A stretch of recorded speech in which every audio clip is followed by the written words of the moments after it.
Hello, this is me talking volume. I'm just going to talk like this. Demo. Blah, blah, blah, blah.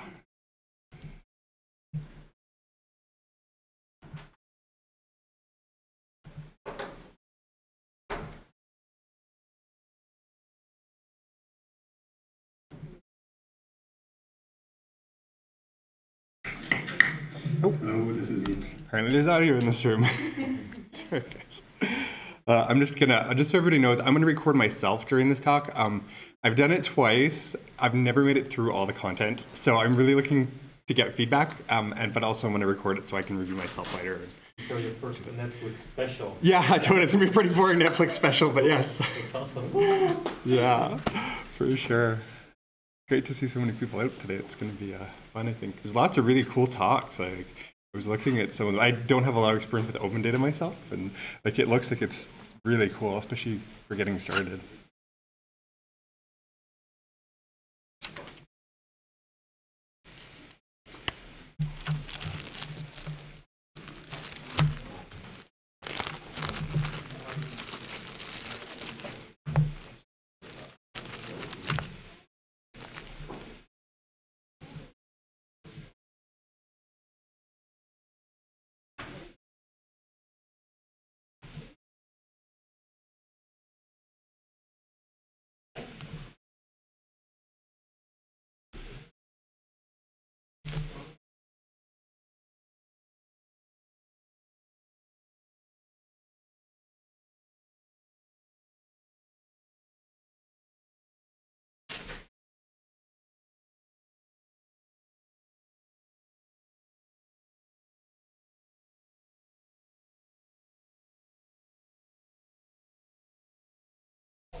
Good, yeah.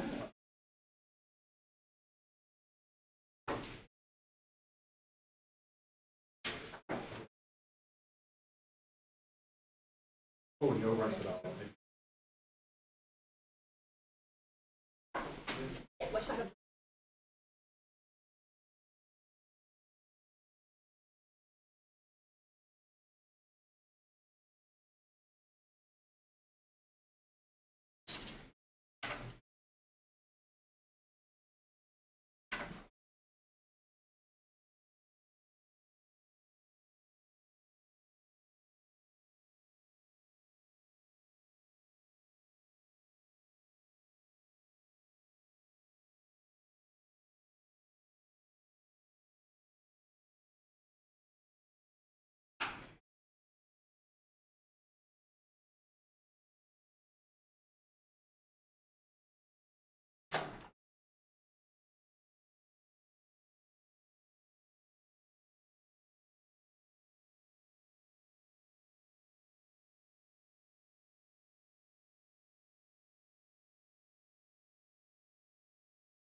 everybody doing today? Good. How was the lightning talk? Yeah? Inspiring? Wasn't there? So just a quick introduction. My name is Jermaine. I work for the Edmonton Public Library in space. I'm just going to do some housekeeping. If you need to access the washroom on the west side of the building, so your left. In case of an emergency, the stairwell by the exit is just takes you out to the west or the sidewalks. So those are the two muster points. Otherwise, I'm just gonna introduce Mark.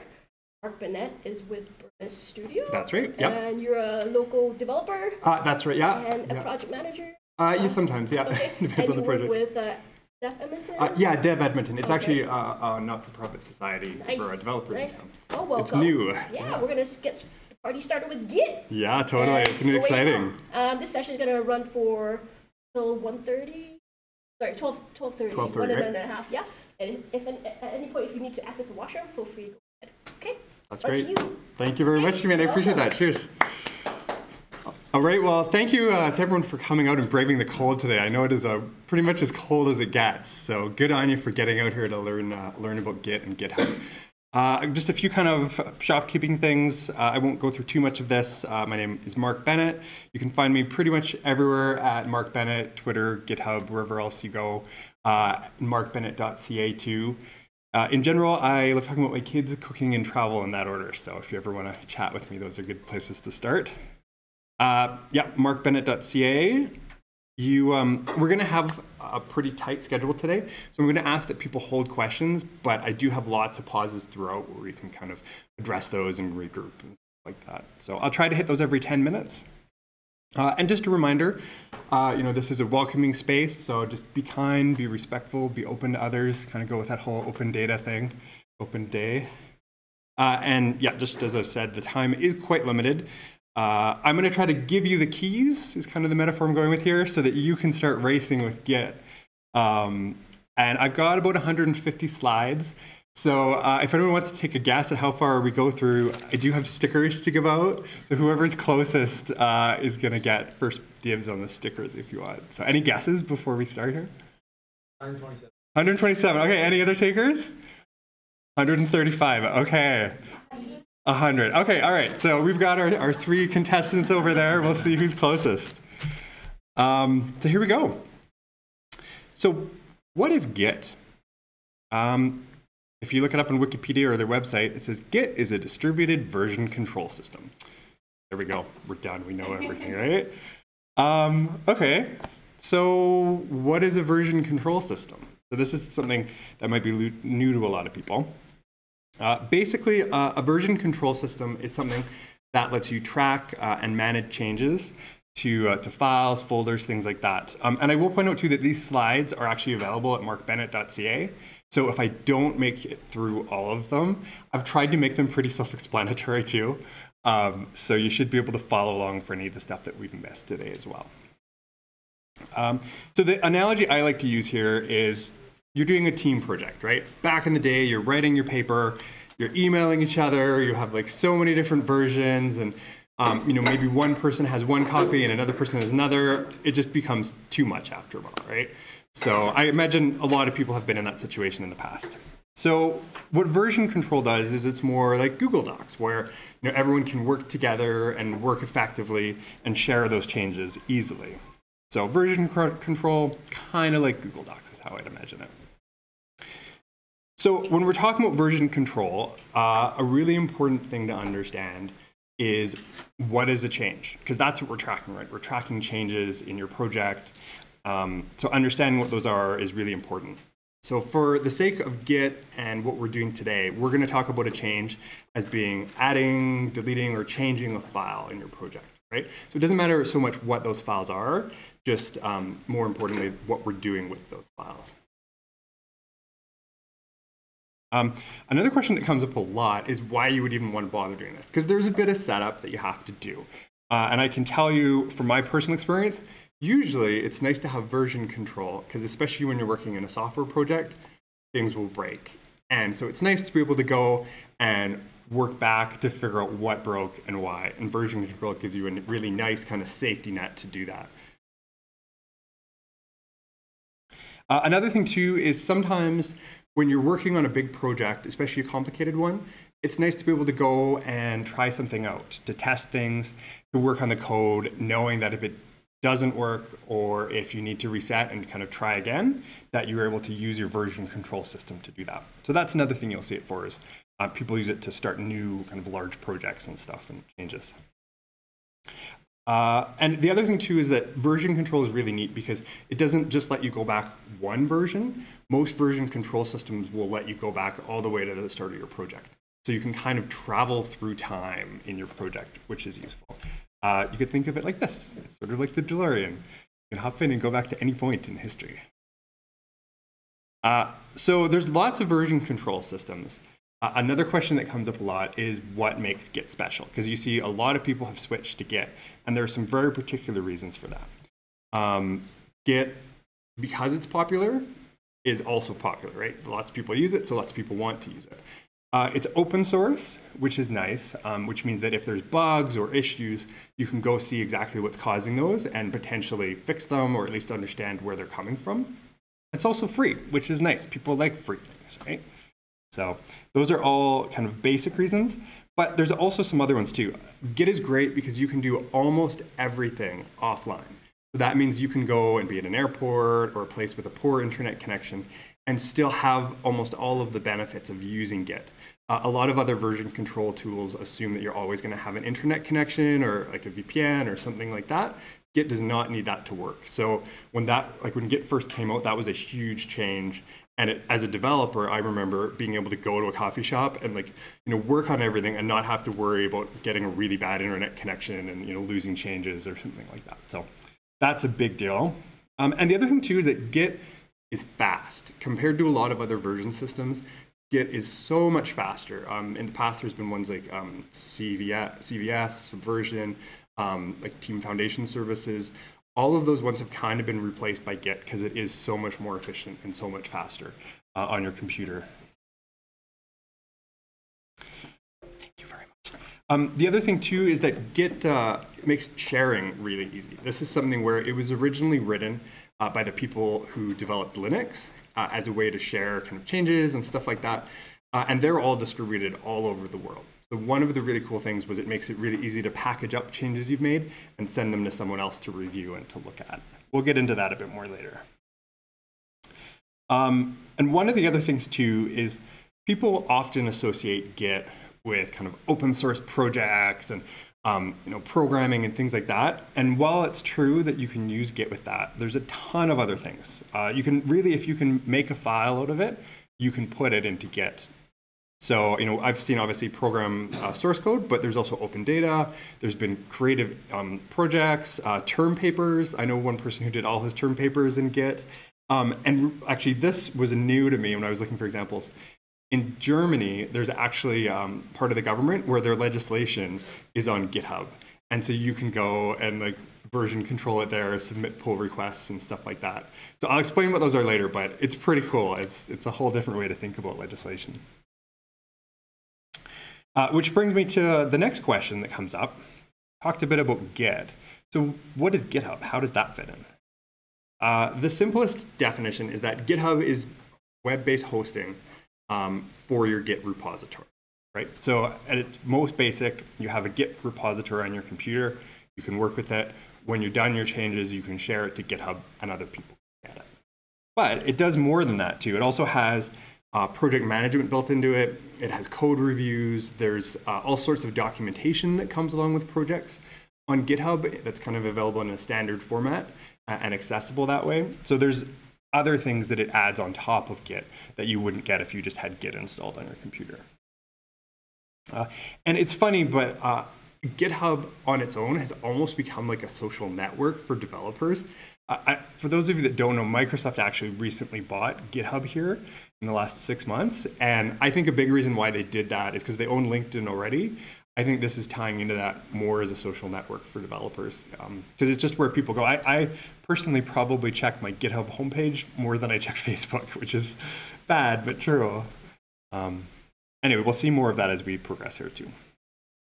And the other thing too is that if you're using open source tools, the vast majority of them are going to be on GitHub. There are other great hosting options these days, but over the last 10 years, I'd say almost all of them have moved to GitHub for various reasons. All right, so that's it, right? We're done. We can go have lunch now. Maybe just one more question. How do we actually use Git? So we're going to start here. But first, we're going to take a little pause. And you're going to see these throughout the talk today. I realize it's a pretty dense topic and we're absorbing a lot. So just take a breath for a minute, kind of reflect, and then we'll kind of recap what we've talked about so far. So we've learned a bit that a version control system is something for tracking and managing changes in files. Git is a version control system that's popular, open source, fast, free, and works offline. And GitHub is web-based hosting for Git that adds features like project management, code review, and documentation. Okay. So we're going to pause here for our first kind of round of questions. Does anyone have questions about what we talked about so far? Okay. Well, that's good. We'll keep, oh, I've got a question right there. So, that are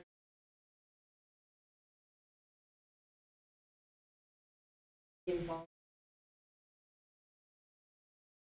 Mm-hmm.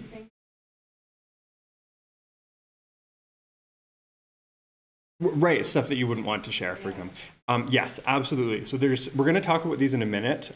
There's Git clients, which you can use to work with Git. But the cool thing is that you could just work on your computer and never share anything with anyone else.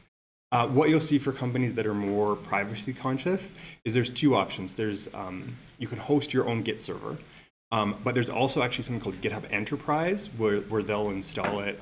Either they'll host it in the cloud for you, or they can actually install like a version of GitHub on premises.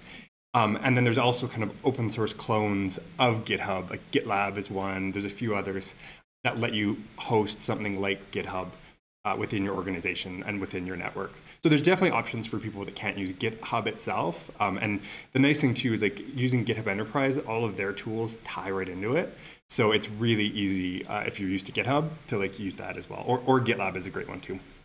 Good question. Yeah, any others? Okay, I'm going to keep pushing us along here.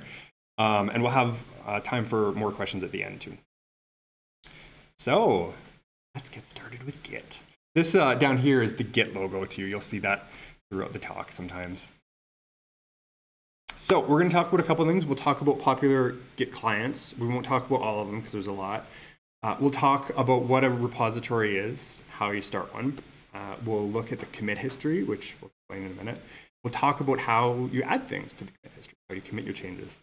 We'll look at working with something called branches, and then we'll talk about merging branches. So those are two more complex topics, which we'll come to after we've kind of covered the basics here. Yes, yeah.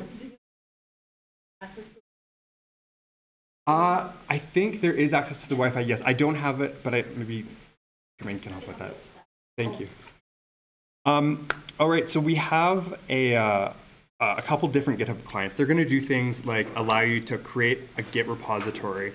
They're going to help you identify files that have changed so that you can go and commit them later on. And they'll also often have tools to help you collaborate with your team. So we'll look at a few of those. Honestly, if you're comfortable with the command line, probably the most powerful Git client is actually Git on the command line. It's the way that the kind of developers of Git would use it, and it's the way you'll see a lot of programmers use it as well. It has the most features, but it's also quite difficult, I guess, to learn. You know, it's one of those things, there's not as much help with some of the other tools. So it's not necessarily what I would recommend when you're starting out. But if you do really get into it and you're in the thick of it, there's going to be stuff where you have to use the command line. But for all the basics, you don't need to. You don't worry about that. A lot of editors now, I've used the example here of Visual Studio Code, but tons of editors have support for Git built right into them. So if you're editing code and making changes to files or images, they'll automatically suggest, do you want to commit this? Do you want to save it? Do you want to push it to GitHub right from the tools and the editors that you're using? Another one that I kind of polled some of the developers that I know that use Git It's called SourceTree. It used to be one that you have to pay for. It was bought by a company called Bitbucket and not open source, but opened up for free now. And so it does a lot of things that help you understand your repository and the commit history and things like that, which can be more important in larger projects. The one that we're going to use today, though, in a lot of our examples is called GitHub Desktop. And the reason why we're going to use this one is because it's simple. It's really kind of simplified to the point where you can go and not have any experience with Git, quickly pick it up and get started using it. And the nice thing too is it's integrated with GitHub, so it understands how GitHub works and how teams using GitHub usually work too. So, and it's free, you don't have to pay for it or anything. So we're not going to get too much into how to install that today. It's pretty self-explanatory and there's lots of help on the website, but you will see screenshots throughout this, and that's what I'll be using in those screenshots is GitHub Desktop. So we talked a bit about some of the programs that you would use to work with Git. The first thing you need to do when you're starting a project and want to put it into version control is start a repository. So basically, a repository you can think of as where the files in your project go. And normally it's basically as simple as a folder. You would go to a folder, you would set it up as a repository. And from that point on, your Git clients would understand that when you save and edit files in there, that you're going to be versioning them and saving new versions as you go and things like that. So it's pretty straightforward. It doesn't really have to be that complicated. And it'll include things like your commit history, as well as there's a bunch of settings that you can configure by project. And so all of your Git settings would be in that repository too. We'll talk about this in a minute. The other thing too is you quite often see in documentation, and when people are talking about things, they'll talk about a repo. It's just repository is a really long word to type. And so you'll quite often see people talk about repos. They're talking about repositories. As I said, most Git clients work around a folder. So sometimes when you're in there, if you're looking at a folder and you see a .git or a .gitignore or .git attributes, there's really good chances that that folder is actually a Git repository. And so you might want to go try opening it in a Git client and see what it tells you about it. Just something to watch for. You won't have to worry about editing those or touching those at all, but just a heads up, if you see those, you might want to try opening it. So to start a repository, it's really easy. Once you have a tool like GitHub Desktop installed, there's just a giant button that says create a new repository. You can either start one around a folder that you have on your computer, or you can go and start it, type in a name, and it'll make a folder for you somewhere.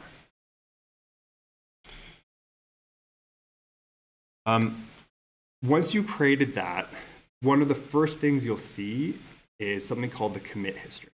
And so basically what the commit history is, it's almost like a story that your repository tells. You can think about it as the history of your repository, going all the way from the beginning of the project to wherever you are now. In fact, usually you'll see, like down here, I have a little marker. Yeah, so down here you can see there's like initial commit. When you first set up GitHub Desktop and make a new repo, it just automatically makes that first commit for you, and it's always called initial commit. So you'll see that in a lot of projects. That's kind of the starting point in the very beginning of commit history. As you work through the project, what you're going to see is that each commit, each point in the story, is basically like a snapshot of the entire project with all of the files in it at that one point. So it sounds almost like you'd be making a bunch of copies of your whole project every time you save a commit. And basically you can actually think when you're working with it, that's how it works. But the cool thing is on the back end, Git is really efficient and organized and just stores the changes. But it's important that you understand that each commit is a snapshot. One of the biggest differences between Git and other version control systems is that a lot of older version control systems used to just store each commit or each save as the changes that you made to your project.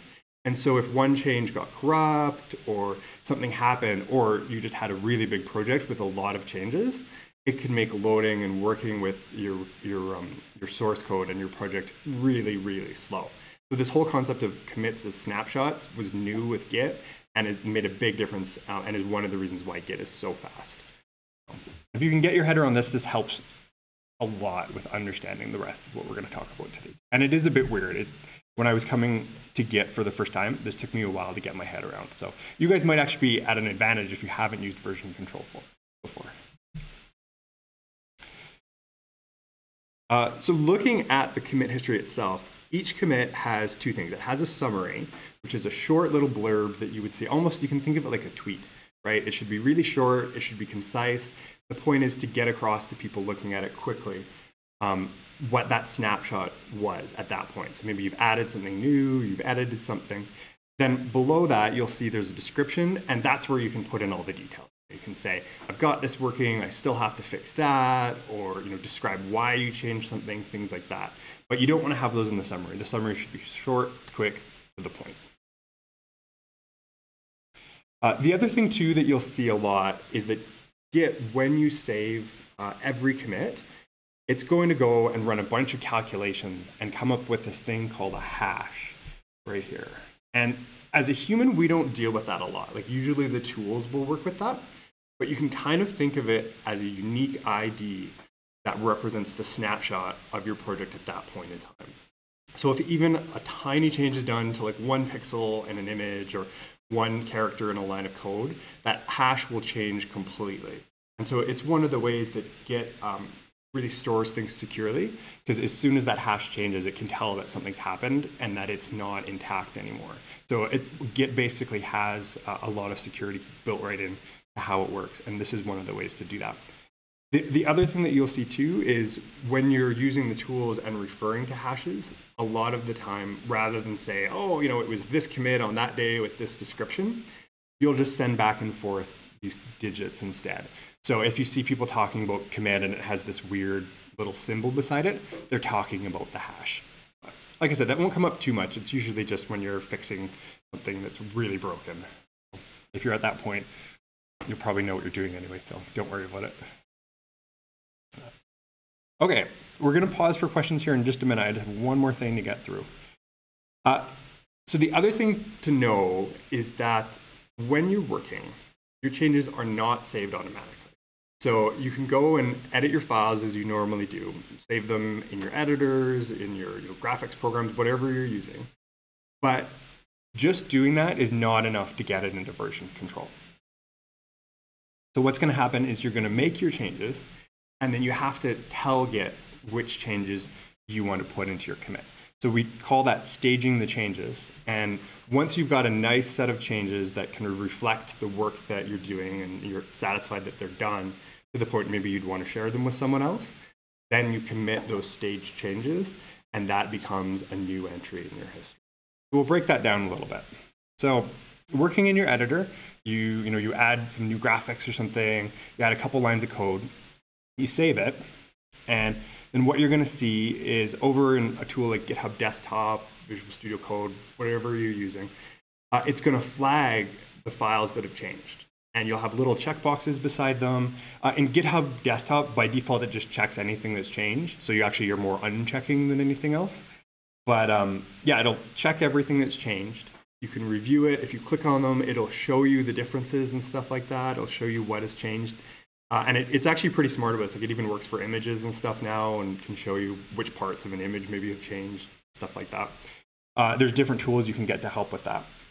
So once you've gotten them set up, you go in GitHub Desktop, you would check off the changes that you want, and then you commit them. So you go, you write in your summary, you write in some details, and you commit.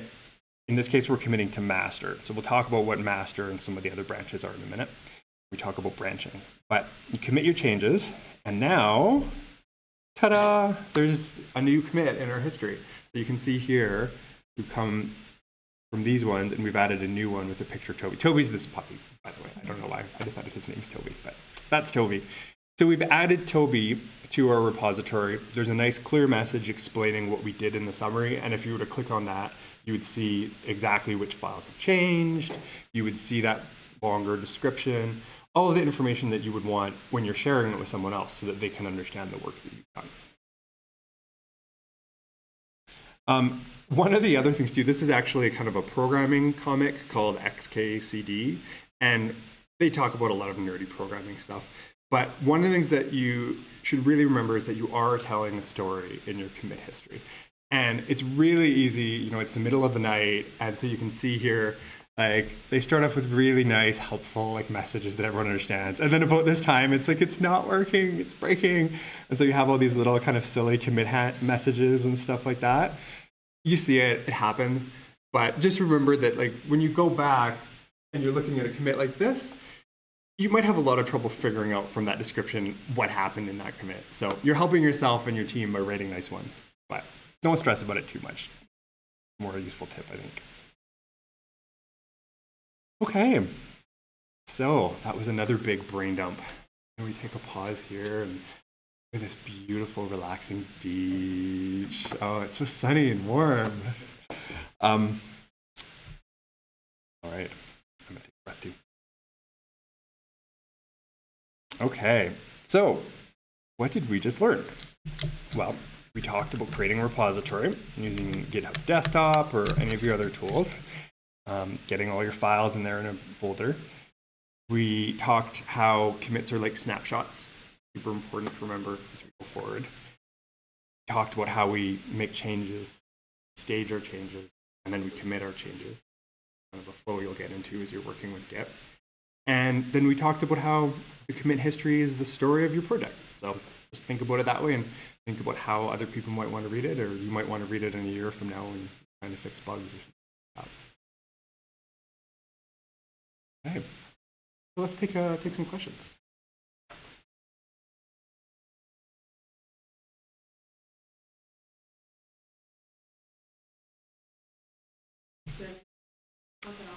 You can. There's actually, the next thing we're going to talk about is called branches.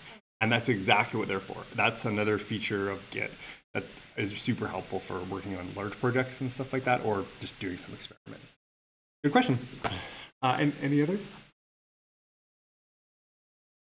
Great, okay. Geez, you guys are fast. This is good. Okay, that was me anticipating questions. So. All right, so we're going to talk about working with branches now. So as you were saying, sometimes maybe you want to work on a new feature. Sometimes you've discovered a critical bug that needs to be fixed yesterday. Or sometimes you just want to experiment and break things and not have to worry about the consequence. So this is where Git branches let you do that and do that safely and easily. So by default, you actually have a branch already. Every repo that you create has a branch called master. It's the default branch. A lot of the time, people that don't know or care about branching don't even know that they're on master or what it is. But by default, there's a master branch. And as you're writing that story and adding those commits, they're being added to the master branch. So you can actually think of the master is almost like the trunk of the tree, right? And it's going to tell you that main story. And we're going to have other branches coming off it. So whichever story or whichever branch you're working in, we say that that is the checked out branch. So by default, master is the checked out branch. That's where your story is going to go, and that's where you're committed. But you can change it. You can make new branches and check those out to start working. So as we're writing our story and as we're working, you can kind of think that we're moving one commit to the next, and master, that branch, is moving with us. So it's like a little label, and it's always going to point to the latest part of the story. It's going to tell us where the story ends.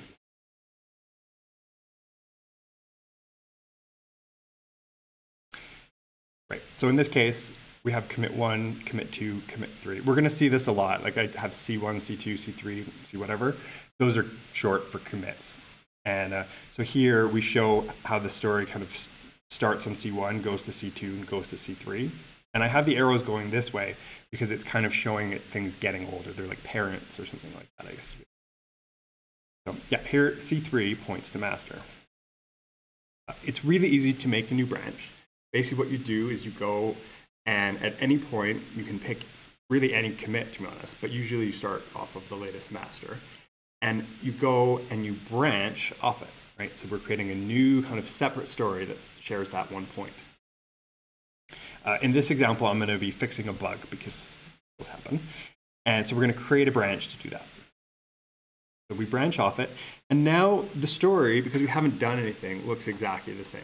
You can see here, we've still got master, we've got a new bug fix branch. They're both pointing to the same place in the story. And you can also see over here that I've got a little star. So that indicates which branch we've got checked out. So that's which story we're writing, basically. So when you see that in these diagrams and stuff like that, think that's the story we're writing. So if we want to start writing a new story and working on the bug fix, we have to check out bug fix instead. So that's easy. In the GitHub desktop, there's just a little drop down where you click the branch that you want to work with. It's the same in on the command line, git checkout, the name of the branch you want to work. So as we work, we can go just like before, make our changes, we can write our commits. But the cool thing is, if we're not happy with what we're doing or how it's working out, we can always just delete this branch and it's like it never happened. We can just go back to where master was and it automatically changes the files back to how they were. And it's easy, it's fast, and it's safe. So this is good, but usually what happens is not quite that linear. What happens is that you're working on a team, or maybe you're doing a bug fix at the same time as continuing to work on your project, right? And so what happens is that there's still going to be new parts of the story added in master. Right? You still have new commits coming there too. And now you have these two branched divergent stories that don't fit together anymore, right? So you can see, I'll point out to you, I've cut off the first one here just to save space now. So now the question is, how do we get our bug fix back into that main story? How do we pull them together? And the answer is up after a minute. So we'll take a break here. Let's just talk about what we've covered, because branches are important to understand. But the big thing is they let you work and commit independently. They're used for bug fixes, experiments, new features. Work in progress is something you'll see a lot. We'll actually have branches called WIP, like work in progress sometimes. New commits are going to be added to whichever branch you have checked out, and you can only ever have one branch checked out at a time. You can't check out two branches and work together.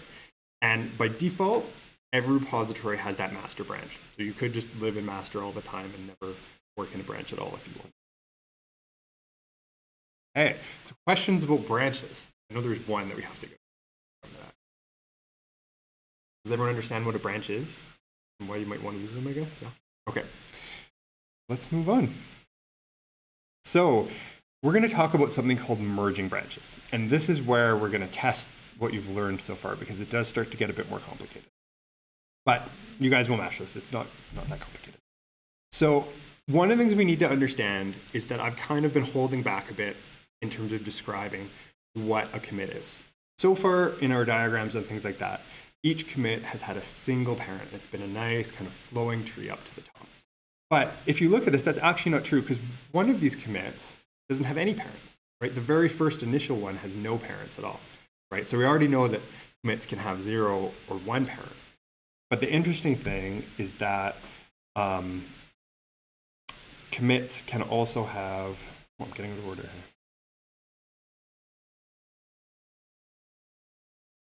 Oh, right. Sorry. The other thing that I didn't include too here is when we're talking about parents, it's important to understand too that we're talking about not just a relationship between them, but we're saying that each commit includes the work you could think of all the commits prior to it. So when we're thinking about it in terms of merging and stuff like that, you could say that each commit, that parent relationship is almost more accurately described as includes the work of this. So we'll call them parents, but in your head, that's kind of what you should be thinking. So C3 has the work of C2, and C2 has it of C1. The other thing too here is that it tracks which commits are included in each story, right? Which part or which chapter you could think of. So here, master includes C2, C3, C6, and C7, and bug fix includes C2, C3, C4, and C5. So really, we want to somehow take the work of C4 and C5 and bring it over so that it's back over in that master story now. So the interesting thing, and this is what I was getting to, is that commits don't actually have to have just one parent. A commit can have multiple parents. You can have as many as you want. And So one of the interesting things is that Git is able to go and look at two different commits, figure out what is different, and then take the difference from one snapshot and apply it to the other to make them the same, right? So it's interesting. It's not taking the change, like this is where Git is quite different. It's not taking the changes that you did here. It actually goes and looks at C3 and C2 and says, if I'm merging C3 into C2, I'm taking C3, looking at the differences, and then like calculating those on the fly and applying those to C2. So we'll see how that works here in a second. So we're going to do that using something called a merge. Git merging is a bit of an art sometimes. So it's going to calculate those differences like we talked about, and then apply them to the branch. And what we see now is that it actually goes and creates a new commit and adds that to the history along with all of the other commits that came through from the other branch. So previously in our master, we had a picture of Toby. In that other branch, you could imagine that we had these extra ones. So they're added to the end of the story. They show up, and Git has actually, in the background, created a new commit. And this is one of the things that actually is a little frustrating about GitHub Desktop, because it actually has an extra commit here that you won't see in the history. If you use the git log on the command line, you will see it. It's called a merge commit, and it actually says merged this branch into the other. On GitHub Desktop, it doesn't show that, and you'll see a lot of other desktop clients with GUIs don't. They'll just have like a list of branches and say this branch has been merged, this one hasn't. So you have to remember that even though you can't see it here, there's actually kind of an invisible commit here, and there's a whole blog post on GitHub's website about why they do that and how the workflow for them is simpler with not having those in history. But it's good to know that it's there. So after we've done the merge, what we see is that Git has gone and created a new commit. You can call it commit 8 here. And the cool thing is that it knows now that it has two parents, C7 and C5, and that all of the work from those different commits before it is captured in C8. So I think it's really interesting because this is so different than how any other version control system does it. And it's really powerful because it doesn't matter if you have like 100 commits on your bug fix. It's only going to look at that last one and calculate the difference between C5 and C7 and then apply that. So it's really good at doing it quickly and efficiently. And you can have big projects where you're going to have a bunch of commits in multiple branches, and Git just does such a lovely job of pulling those all in cleanly and safely and nicely. That's a big reason, as someone who works with Git, that I like it a lot, is because it does do things like merging really well. There are cases, though, where you could imagine you've got, say, source code, and in the same file, someone has edited one line and edited that same line in another branch. And so when you try to merge them together, it is pretty smart about it, but it will sometimes hit a point where it says, you know what, I'm not going to try to be too smart. I'm going to let you figure this out yourself. And so what it does is it flags it and says there's a conflict. And so what you'll see is, depending on the client, because different clients have different tools for resolving commits, and that's one of the things that you might want to use a different client for, is the different ways that they resolve them. Because Git2 is really cool. They say it's pluggable for resolving commits, and so you can have pretty much any tool you want to resolve them. But by default, what GitHub Desktop and what most of them do is that they will go and they'll stage a commit for you. They'll stage one of these merge commits. Everything that it can do automatically will be staged and ready to go. And then there'll be a couple files that it says, these are in conflict, you need to fix them. And when you open them up in your editor, what you'll see is you'll see the changes from one branch, the changes from another branch, and then a little, like they'll put a bar of like dashes or something in your source code so you can tell them apart. And you just manually go and look at this line, look at that line, figure out maybe what they were doing and why they made the changes, and fix it manually yourself. Once that's done, you can commit those changes and all your tests pass or whatever else you need to do to make sure that the merge has gone correctly, and then you can save them and you're done. So you're back at this point with all the changes merged. So it sounds scary, and the first time you see a conflict, it's usually like, oh my God, I've like broken everything. But it's not a big deal. And the tools are pretty forgiving. If you make a go at resolving them and it doesn't work, you can always back out too and then make another try at it.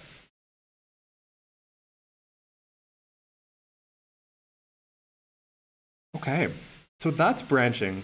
It'll make a lot more sense to you, I think, once you've tried it a few times.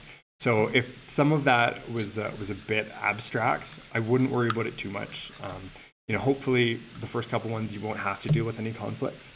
And if you do, really just take a breath, step back, be able to resolve it. It's just a matter of kind of figuring out where the changes came from. Sometimes too, if you're working in a team, that's when you call someone else over and say, why did you do this? And how do we fix this? So a good trick for dealing with it too is a lot of places I've worked at now have rules about you can't have a branch that runs for more than a certain number of days, with the idea being that if there are changes that are conflicted, they're going to be recent changes and everyone will still kind of remember working on it and what they were working on so that you can figure out the conflicts quickly if there are any. So that's kind of a matter of style and preference in terms of how you want to work. But it is always a good idea if you're worried about conflicts to keep your merges small and simple and do little chunks of a project rather than trying to do one huge one, that's been in a development for months or something. That would be a good tip there.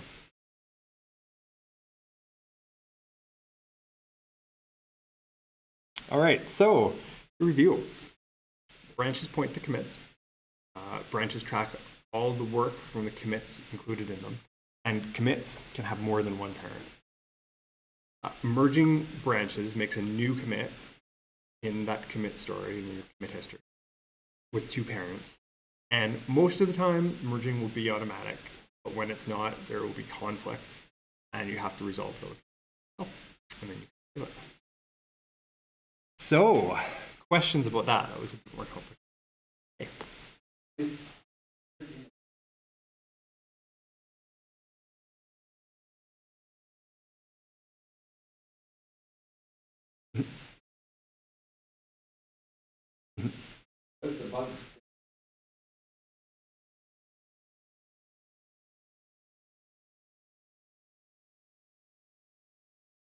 No, you can't, because it's basically you're going and you're basically saying go to C7 and you're going to compare them to make C8. So you couldn't modify C6. You couldn't because C7 already follows it.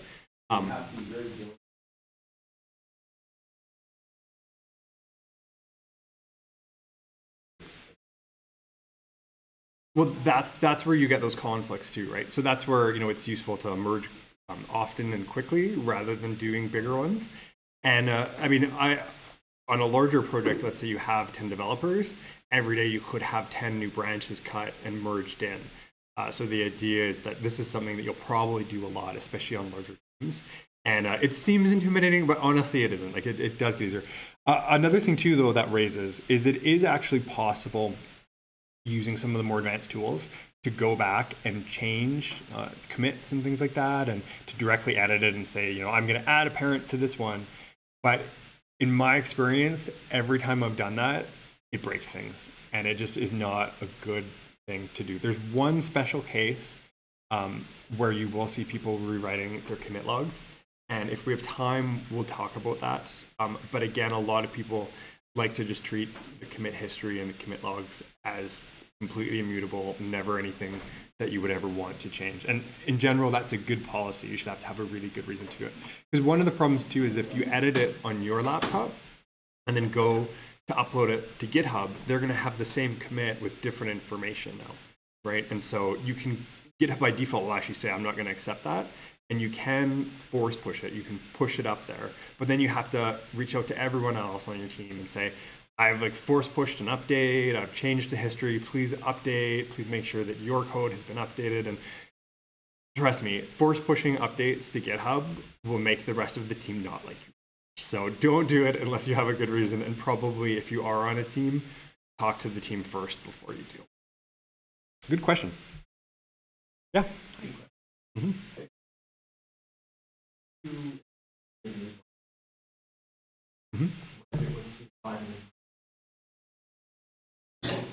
You could, yeah. You can basically pick any two commits to do merges against, as long as, if you were to do that, it would create a new C9, but C9's parents would be like C6 and C5. So C7 and C8 wouldn't be in that branch anymore, right? So So, I mean, you can certainly do that, but then you end up with these very complicated branching trees. So usually the workflow that most people will follow is they try to keep master pretty linear, and you'll go and cut branches off it and merge them back in quite swiftly. And if you have larger ones, then maybe what you can do is you'll have like a kind of work in progress branch that you'll cut off. You'll do smaller merges into that one. And as you're working, what you can do is you can merge the other way. So branches don't only have to be merged into master. You can go and merge master into your branch if you know that there's been changes in master that you want to capture. So you can go the other way. And that's one of the cases where Git is exceptionally good at handling this, because it's not working in changes anymore. It's working in those snapshots. If you've gone and pulled in changes from master, like work that's been done in master, Git is smart enough to realize that that part of your code is the same now. And so it doesn't need to go and apply those changes again. Because one thing that you used to see with older tools that just understood kind of changes and not snapshots is you would have a branch or something like that that was running for a long time, and you would want to get changes from master. But once you pulled them in, when you go to merge yours back into master, it would go and try to apply those same changes again. So you'd end up with like doubled lines and weird stuff. And it just got very complicated, and it was really hard to manage branches. And Git, one of the nice things is it gets around that. So it is possible to merge master into branches if you need to. But again, I would say you want to avoid it if you can. At once, usually it's kind of a one-to-one. So you would go and you would merge, in this case, bug fix into master, and then you could do immediately after it another merge for a different branch into master. So you can have multiple commits that merge in from different branches, but you wouldn't ever have like one merge that takes like 5 different branches into master, for example. It would just be one at a time. I think some of that too is also because you want to be able to go and have that nice, clear history of what you're doing. And usually merges are complex enough that it would get really confusing sometimes to see multiple things in one commit. And the other thing too is commits are very cheap in terms of the resources and the data that's actually stored on the disk. They're actually, it's called a Merkle tree, and like they're basically a pointer to this database that stores all the information. So adding a commit uses just like a couple bytes on your computer. So it's pretty efficient, and you can have a lot of them and not have to worry about it. Good question again. Yeah. Mm-hmm.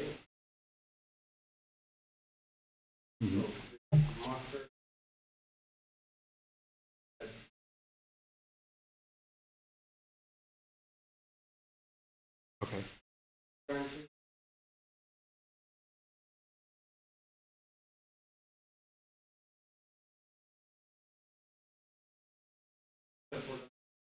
Yeah, so you're saying basically you have a project, you have kind of one core set of files, and then for each client you have secondary files that you don't want shared, right? So you could do that. I mean, you could certainly come up with a strategy where you would never be merging back into master, for example. You wouldn't want those changes to come back. There are other ways to do that too, though. I think depending on your language, it might be simpler to have like modules or something and have one. Is it Java or JavaScript or something? PHP, yeah. So you could have like a PHP package, and then you could share that and have other kind of sub packages that way. But yes, you could do that in Git. It would be unusual.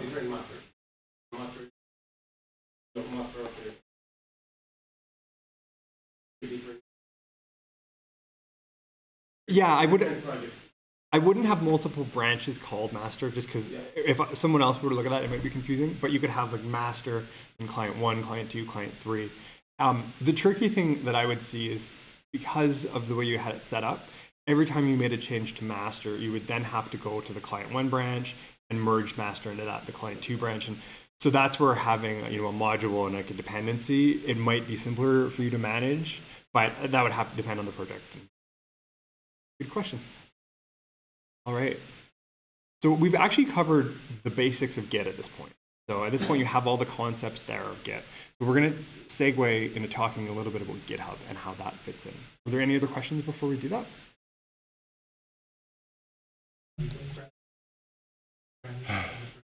You can branch off of any commit.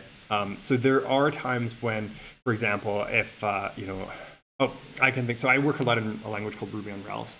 And sometimes there's new versions of Ruby on Rails that come out. And they can be a significant upgrade because along with doing the upgrade, a lot of the packages and frameworks you depend on have to be upgraded too. So you could have something where you have your master branch, you have a branch for upgrading to the next version, and then you branch off of that with like little branches for upgrading each framework separately or each library separately. And you'll be merging those back into this one main upgrade one.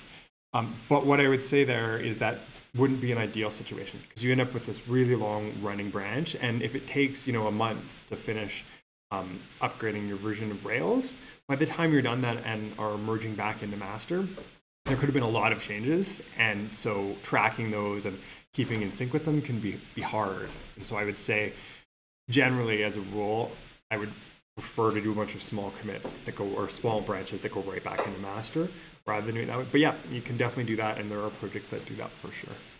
It's a lot of it comes down to your team style and just how you choose to work. Good question.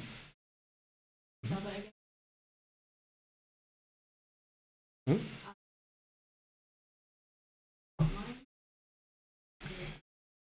Yeah, so one of the things, and GitHub will actually help explain this better, because GitHub has a concept called pull requests, and you can kind of think of them like that, like a merge online. So you can be on your local computer, you can go do the merging yourself, and then you can just kind of push it up. But if you do the merges through GitHub, there's a feature called pull requests, and they give a lot of insight and kind of review and value into how those merges might happen. So we'll talk about that in just a second. That's a good question. Okay, so why don't we carry on here? I think we should try to get through GitHub. It's just about noon. So with GitHub, we're going to talk about a couple of things. We're going to talk about, first of all, just getting your code up on GitHub and getting other people's code down to you. We're going to talk about your GitHub repo, what's in it, what it looks like, how it's different than Git on your computer. We're going to dig into a couple features of your repo. We're going to talk about issues. And we're going to talk about contributing and working with pull requests. So those are those merges, basically, that we were talking about there. And then if there's time, we're just going to explore a couple other GitHub features that are good to know for getting your bearings and getting around and finding new exciting projects. So really, I think what makes GitHub great and easy is that it's an easy way to share your code. And like even in the GitHub logo, they say social coding, because that's the whole idea, is that instead of having like little individual repos, where the value comes in from Git is that it's a tool you can use to work with your team and work with other people around your projects. So it's really simple. If you have a repository on your computer already and you're using GitHub Desktop, you can go and there's just a publish repository. You hit it, and it takes your repository and creates one with the same name in your account on GitHub. So the other thing, too, is if you're using the command line client or tools that are tied directly into GitHub, then you can just go to their webpage, like github.com, sign in, and there's a big green new button right at the start that you can hit to make a repository that way, too. Pretty simple. And once you do it, you'll get something that looks like this. So this is what my GitHub repo that I set up for this demo looks like. Pretty simple. Up at the top, you'll see my username, the name of the repository. You'll see some other tabs along here with different parts of the project. Get into those in a minute. And then you can see the source code or the files, the branch that you're on, and usually it has there's a readme.md or readme.txt. GitHub by default will take whatever the contents of that is and then display it right below. So that's where you could have messages that explain to people what your project is, how you use it, things like that. You can think of the README as sort of like a guide for getting around and understanding your project. And if it's not there when you go to your project, GitHub will say, do you want to add a README? They really encourage people to do that. The other things too that you should see on this page, you can watch repositories. So by default, any of yours that you create, you'll be watching. And if you're on a team and people create them, by default, you'll watch them too. You can also star, which is kind of like bookmarking projects that you want to come back to later. And we're not going to talk about forking today, but if there's time, I'll come back and explain what that is. The other thing too, and this kind of comes to your question, is when you create one, by default, it's usually public, but you can select, like you have to pick one basically, public or private. And it used to be that you could only have private ones like a certain number, or you could only have private ones if you had a paid account. That has recently changed, and now you can have as many private repositories as you want. So one of the things too is even for open source projects, you'll see people will often start with them private while they kind of get things to a point where they would want other people to look at them and then make them public. So it can be useful for open source, and obviously if you're working in a company or something like that, you probably will have some repositories that you want to be public, but you wouldn't want your client's work or things like that. So you would make those private as well. So once it's up there, there is a really dominant green button that you can click on that says clone or download. So if your coworkers or other people you wanted to share your project with wanted to get it, you hit that, and they can either go and cut and paste that long string of text there and use the command line client, or they've added a handy little thing that says open in desktop, and when you click that, if you have GitHub desktop, it'll just download the whole repository to your computer and open it up ready for you to start working. So it's pretty quick, and you can use that if you go to a new computer as well to sign in and access your repositories and commit to them from another computer. Yeah, so I'm just going to jump back really quick here just so you can see this. But that's right, for anyone who missed it, the big green button there. And this also works not just for your repository, but if there's a repository that you see that you would like to work with, you can hit that and download other people's repositories too, as long as they're public and access to. Oh, and you know what? I'll just point out here too, it always shows the last commit on the homepage here. And remember we were talking about that hash. So this is where it shows that along with when it happened. Okay, so one of the gotchas that hits a lot of people that are new to Git and GitHub is when you're making changes to Git, because the Git repository on your computer is separate and like independent from the one on GitHub, you can go and be working and committing and making changes. But unless you take those changes and push up to GitHub, they will never see the light of day and no one else will see. So it's good. It means that you have that whole copy on your computer that you can work against with, but you need to remember to kind of give it syncing it up or something like that, where you go and push your changes from your computer to GitHub so that other people can access them. If you don't do that, you might be talking to a teammate and mention a change you made and they won't see it because it hasn't been pushed. It's a good thing to get in the habit of doing. This includes on branches too, so it's not just on master, it's pretty much anywhere you're working. So we'll break down that page a little bit more and talk about some of those other tabs that I just alluded to there. So every GitHub repo has the same things that you would get in Git. It has the version control, it has branches, you go back through that story and look at your project at different times. But they add a couple other things. There's issues, pull requests, a wiki, and as well, it includes free hosting for a project web page that you can do too. It's off by default, but it's really easy to turn on and set up. So you'll see a lot of open source projects actually have their homepage hosted by GitHub as well, and you can customize it with whatever look and feel you want. So these are all up along the top here. So the first one that we see by default is code, but there's issues, there's pull requests, and there's the wiki there. There are some other tabs that we're not going to talk about today. Most of your work will be in the ones that we do, but definitely explore those, check them out. Cool. Insights is useful on larger projects when you want to get a sense of who's committing and how active the project is and stuff like that. Okay, before we do that though, I just want to take a little pause here, regroup. What do you feel? Good? Okay. So we'll just quickly review. GitHub hosts your Git repositories, makes coding social. Repositories on GitHub, they have issues and pull requests and documentation, and we'll talk about those. You can quickly make your own project or make your own repository and share it. They can be public or private, and you clone them to get them on your computer. So when we're talking about cloning, we're basically talking about making a copy of the repository on your local machine. And don't forget to push your changes. That's important. Okay, so questions about what we've covered so far with GitHub. What's the difference You'll see that you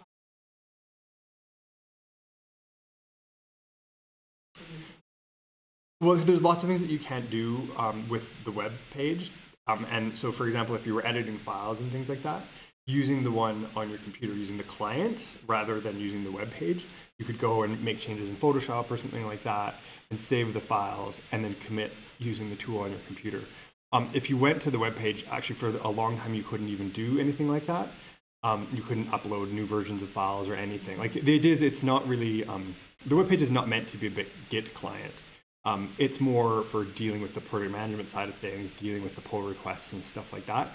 Don't think of the web page as a Git client, because there are going to be lots of things that you won't be able to do. You should, if you're using GitHub and you're working on it, you should have like a proper Git client of some sort installed on your computer.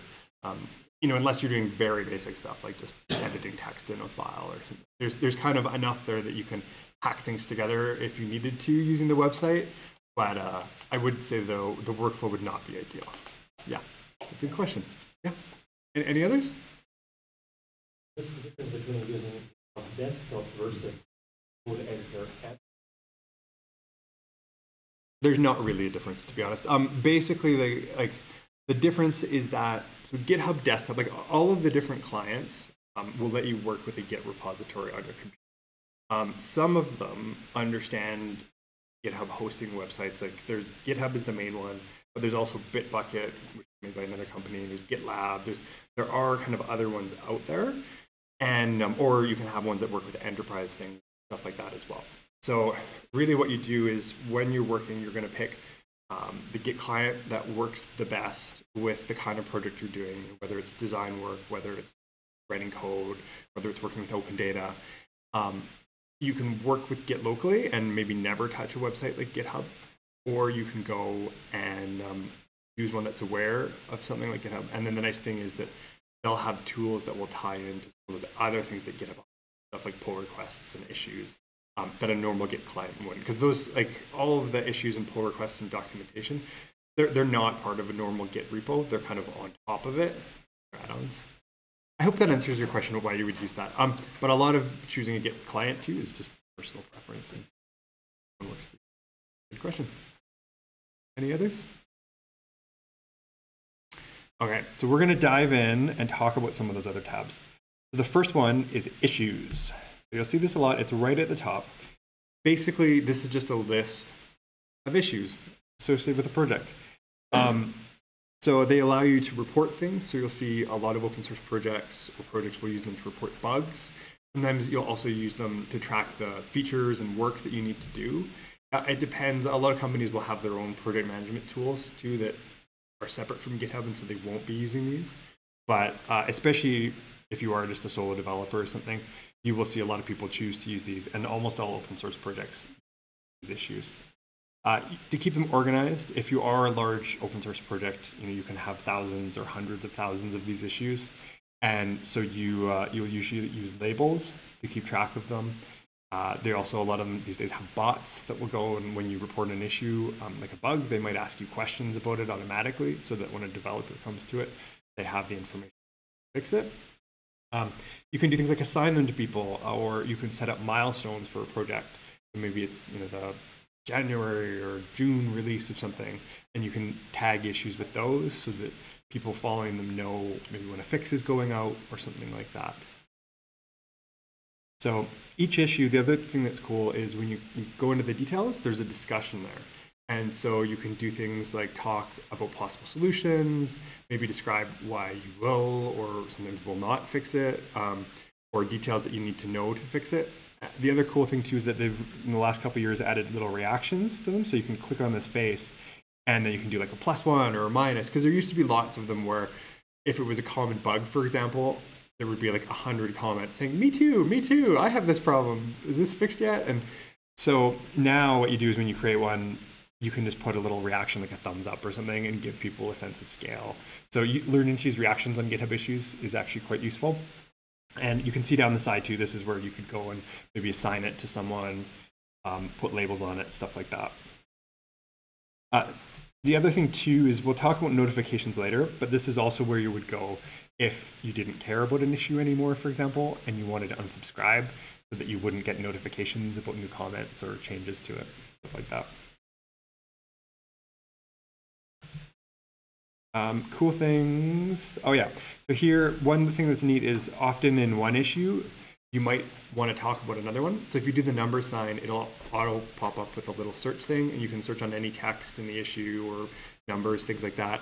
And when you save your comment, it'll actually be a link to that other issue. And when you hover over it, I couldn't get a good screen cap with the hover card up, but if you hover over it, there'll be details about the issue, so you don't even have to go to the other page to see what it is. So that can be useful.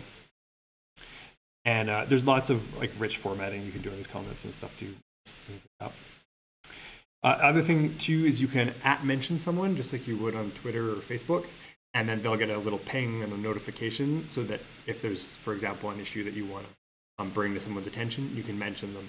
They'll know about it that way too. Okay, so issues.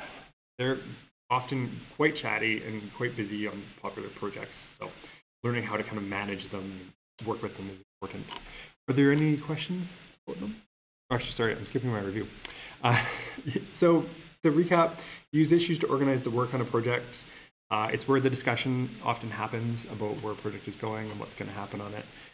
You can mention issues using the star sign or the octomorph, I think it's called, and people using the @ sign. You can assign them to people and milestones, and when it's done, you can close them. I didn't mention that. Yes, when it's resolved, you can close it so that people know that it's not a problem anymore. Okay, so now, any questions about issues? You can. That's a good question. I didn't mention that, but one of the things you can do is you can actually have a commit and in it type closes number 25 or something, which is a bug, for example, right? A bug that someone's reported. And then GitHub is smart enough that when that commit is merged into master, automatically closes it for you.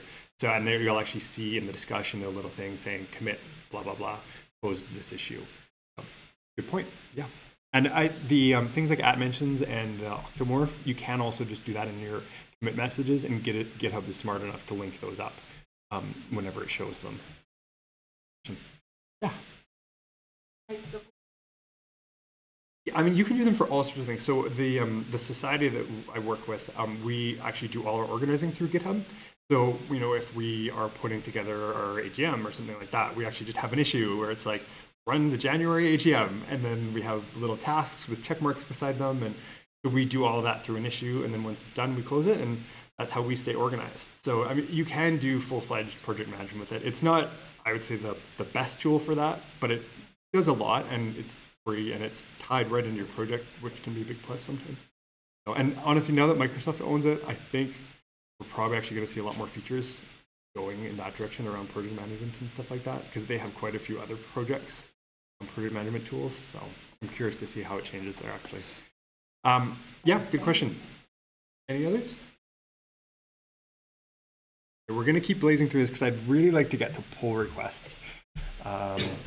So pull requests are that tab right next to issues. And honestly, I cannot understate this enough. When GitHub came out, pull requests were huge. No one else had them.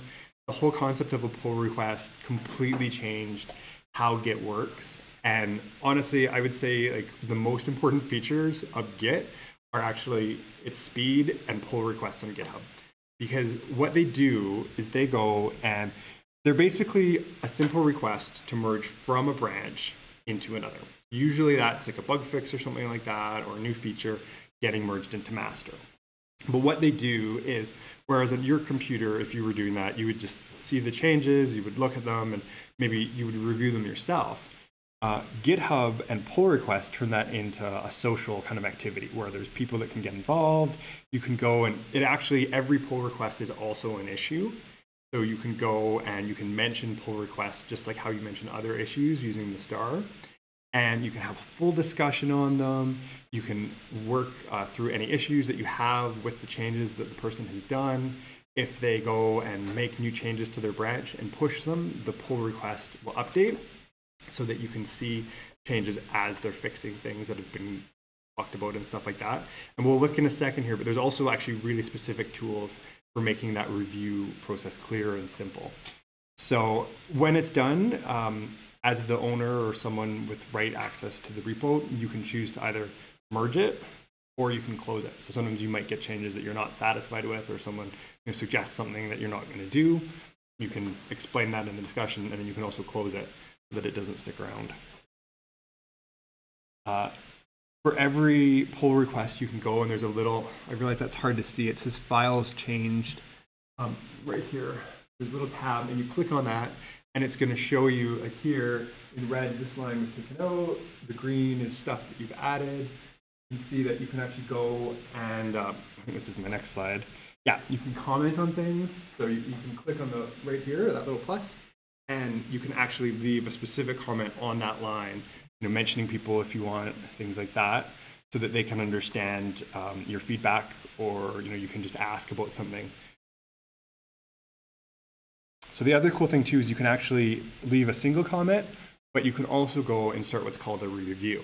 And so reviews are really useful on projects where you have maybe a large set of changes that you want, or you want someone to kind of show that they've gone through the whole set of changes and are comfortable with them being merged. So you can go, there's 3 options for every review you do. You can comment, you can approve, or you can request changes. And that will show up then in a discussion on the first tab, just like how it would with an issue.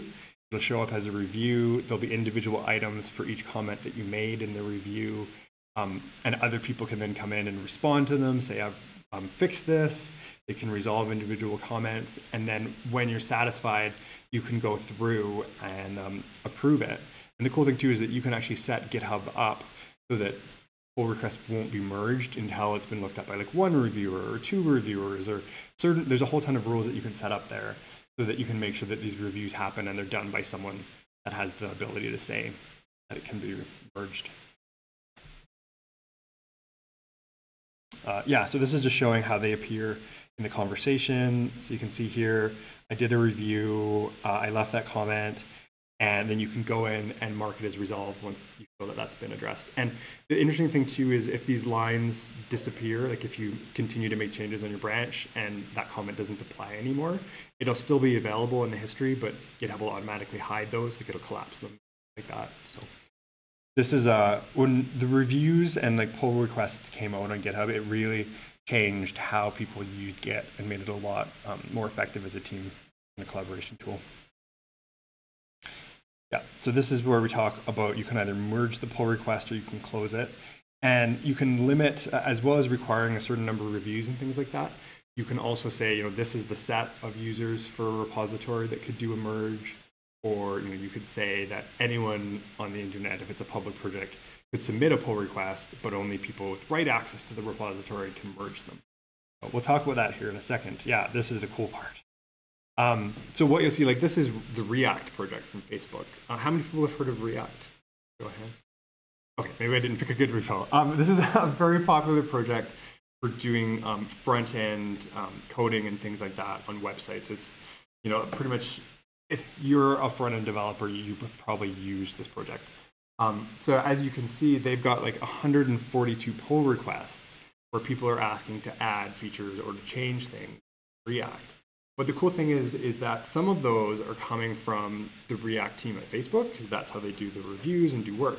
But a significant part of them are actually just people on the internet that use React and have bugged or found like written a feature that would improve how React works. And these all come in as pull requests that the Facebook team can then look at and decide, yes, like we're just going to take this. Someone has basically done free work for us. Or, if you don't mind making a few changes here, we can accept this in the future. So it's where you start to see the value of open source, and GitHub as a platform for doing that. So if you can get it on GitHub, you can get pull requests that improve your product essentially for free by people using it. Yeah, it's just so easy to accept reviews and to do the work and get them in your project. Open source equals free bug fixes and features. Cool. So another thing too is often, this is kind of a style issue, but it's popular enough that GitHub has recently added this to their UI and to how you work with them. For a long time, you would see pull requests that started with the letters WIP, work in progress. And you would flag it with that so that people would know that maybe you are working on like an experimental branch or building out a feature, and you want people to be able to review it and give you feedback while you work, but it's not ready for you to merge, right? It's not something that you want someone coming along and clicking the merge button by accident. So to support that, I think this is just in the new year here, GitHub has actually added the concept of a draft pull request. And so it shows up, it's exactly like a normal pull request, but that green merge button is gone. And only the person making the pull request can basically say it's ready to merge. And then it can go through the normal merge process and stuff like that. But it's a great way of just kind of capturing a workflow that people were already doing and using GitHub for and kind of enforcing that a little bit more. We're just about out of our time here. I'm going to try to blast through these last few slides. Oh, okay. Yes. Feel the desert heat. So okay, so to review, pull requests define GitHub for many people, and to a lesser degree Git. A pull request is just a request to merge a branch into another. Teams use pull requests to review work, and a pull request can carry on for a while the work is being done. So it's not a snapshot. As the branch updates, the pull request will update too, as long as you push it, GitHub. And open source projects can use pull requests to receive contributions from the community. So, questions about pull requests. If you're using GitHub, you will get very familiar with them very fast.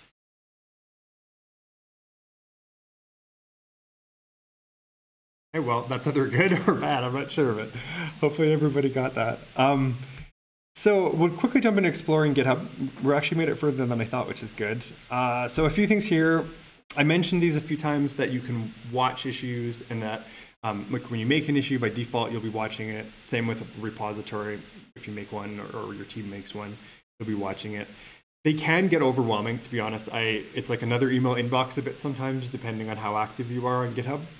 So definitely learning how to manage those notifications and when to unsubscribe is important, but they can be really helpful too. There's things where actually, yeah, just this morning, this popped up where I apparently have a security vulnerability in one of my things. So GitHub is constantly, for the last year, they've added a feature where they're auditing your code, looking at the projects and libraries you depend on. And if a vulnerability pops up in one of those, they will tell you all of your projects that use that so that you can update them. That's pretty neat. And it's working for a growing body of different kind of security issues and stuff like that. Other things too is you can see here, there's another library from Facebook called React Native, and use it to develop React apps on phones and mobile devices. So they are doing a lot of work on some new releases there, and they have an issue with discussion around that. So you can use that to kind of keep abreast of what's happening on projects that you care about, or if there's a bug, for example, in a project that you care about, seeing where that's going. The other thing too is right up at the top of every GitHub page, there's a little explore button. And I think a lot of people forget about this, but it's actually a really fun link to click on every once in a while, because it just goes and they will go and based off of the repositories that you have, the ones that you've starred, it uses like AI and stuff to recommend projects that you might be interested in. You can actually, they have usually highlighted ones where they dig a little bit more in depth into the story of the project and where it came from. And so that can be a kind of cool diversion if you're looking to find something new to play with. And hand in hand with that, they introduced this concept of topics. So if you're particularly into open data, there's a topic for open data. There's ones for Python, there's ones for mapping, there's ones for JavaScript, all sorts of different ones. And so you can go and tell it that you're interested in those, and then when you go to the Explore tab, it'll show you interesting projects that that are active on GitHub, basically related to the topics you're interested in. You can get it to send you an email too that kind of summarizes that every week. So that'll be my Friday email. Sometimes I check that out. Okay, so that's really all I'm going to dig into with GitHub today. I think we've covered a lot. I feel like there's a lot that we've gone through, but we've actually made it to the end. So why don't I quickly see any questions about exploring GitHub and the GitHub interface in general? I didn't cover registering because I'm assuming most people are comfortable putting in a name and an email and a password these days, but you will have to register with GitHub before you can access any of these features or make repositories. If you're using your company's GitHub, then you'll probably have to sign in either with Active Directory, or they might have a GitHub login that they give you in that case. But yeah, any questions about GitHub in general? Okay, so I'm going to go to my wrap up, and then we can talk about what to do next. So there's a whole ton of things that will probably come up. I think to get started, you don't need to worry about these, but it's good to have these in your head for later because they will help you.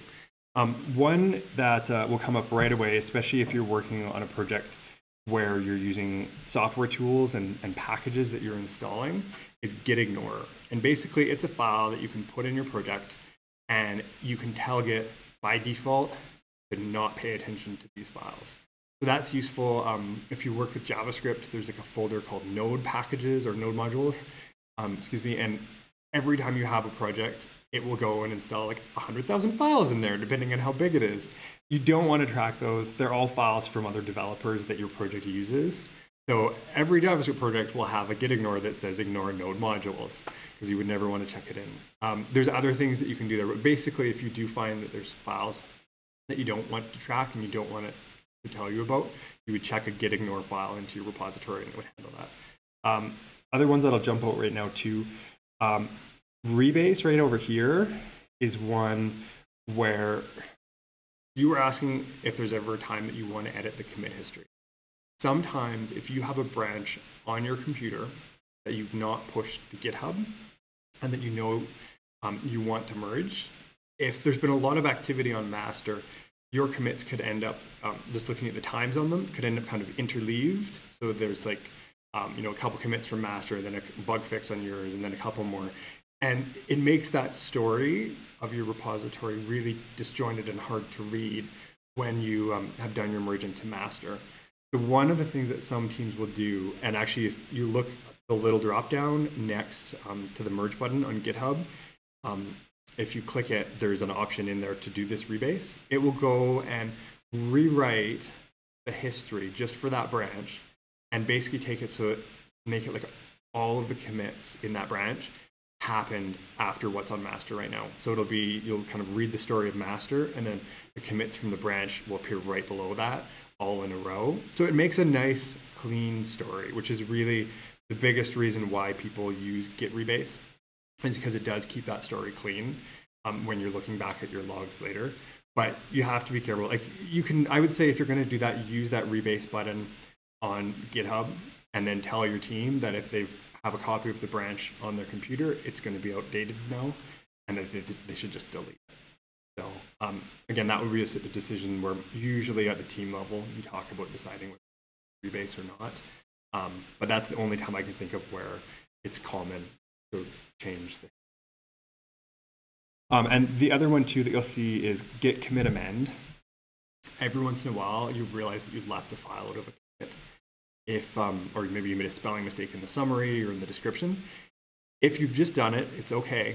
You can do git commit amend, and it basically opens up the last commit that you did and lets you add a file to it or change the summary, change that description. That's usually safe to do as long as you haven't pushed your changes yet. Because usually the only time I use that, it's like 10 seconds after I hit commit and I've realized I left something out. So use that sparingly, and be cautious when you do use it. But git commit amend is good to know. Git blame is another great one. It shows you a file, and what it does is for every line, it shows you the last commit that changed that line. So if you think you found a bug, or you just want to understand who wrote some code, you can pull that up, and it'll show the names of everyone who's kind of worked on each line in that file and when they were changed. So you can go and do the same thing actually on GitHub. There's a blame button at the top. You hit that and it shows you this log. So when you're trying to fix things or troubleshoot things or figure out where something came from, git blame can be really useful. I'm not going to talk about any of the others on this page. I'll leave them there, and if you're interested, you can kind of research them yourself. Advanced GitHub topics. GitHub pages, I call it GitHub pages. GitHub pages are that free web hosting. So basically what you do is you can go and either put an index.html file right into your master branch, And when you turn on GitHub Pages in your repository settings, it'll just serve that, and it'll be like your repository name .githubpages.com or something like that, or .io, I think it is. And so that's a really cheap, quick way to get a free website that goes along with the project. It's fast and it's free, so a lot of people use that. You can also do it in a separate branch if you want to. So sometimes you'll see projects that have a separate branch, and you can tell GitHub to take, you know, the index.html and all the images and stuff from that branch, just to keep it separate from your project if you need to. But I mentioned gitignore. There's a couple special files that you can create called contributing and license. The license describes how your project is licensed. So that's especially important for open source projects. You know, people, especially at larger corporations now, they might have restrictions on which ones they can use. So if you're a developer or a designer, someone wanting to use another project, it's important to look at the license file. And so GitHub has tools now that will generate licenses for you when you start a repository. And you can look in that license file to see what the terms are and how you can use it. Contributing is another one that goes with that, and it basically lets you go and you can write a little kind of intro that people see if you're maybe making a new bug or making a new pull request. And those would, again, be on bigger projects, but you might want to explain to people before they do a pull request, please, you know, check your tests or do all these kind of things, make sure the stuff passes. Getting help. There is a Dev Edmonton Slack, which I think I have a link to a little bit later, but it's great. So Dev Edmonton, I think we're just about have 300 developers on there now. But Slack, it's like an instant messaging kind of thing. It's like chat rooms and stuff like that. It's a great place to go for help. In fact, I think there's actually an open data channel on there now too. So you can go in there and talk to other people that are here today if you want. I'll have a link to get there. Learn Git and Learn GitHub are two resources from GitHub where you actually go and it installs a little bot that ties in to your projects. And it lets you go in and as you work on an issue, it'll like leave a little comment saying, hi, this is the GitHub bot. And it's a neat kind of interactive way to get started with stuff because you can actually go and poke all the buttons and not have to worry about breaking things, but actually poke them, which is neat. So there's a ton of other resources too. This Learn Git branching, if you're struggling with branching and merging, it's like an interactive online game almost where you can like pretend to use Git on a website and it tells you which commands to use. I would maybe wait until a little later until, for example, you've used the command line. But if you do get to the point where you've used the command line and you really want to understand it, it helped me understand it so much more. So that's a fun one. This one too, I obviously omitted the title, but it's basically just a web page of like, oh no, I broke this in Git, how do I fix it? And it is honestly super useful. So ignoring the kind of funny title, there's a ton of really good information on there when things are hitting the fan and you need to fix something.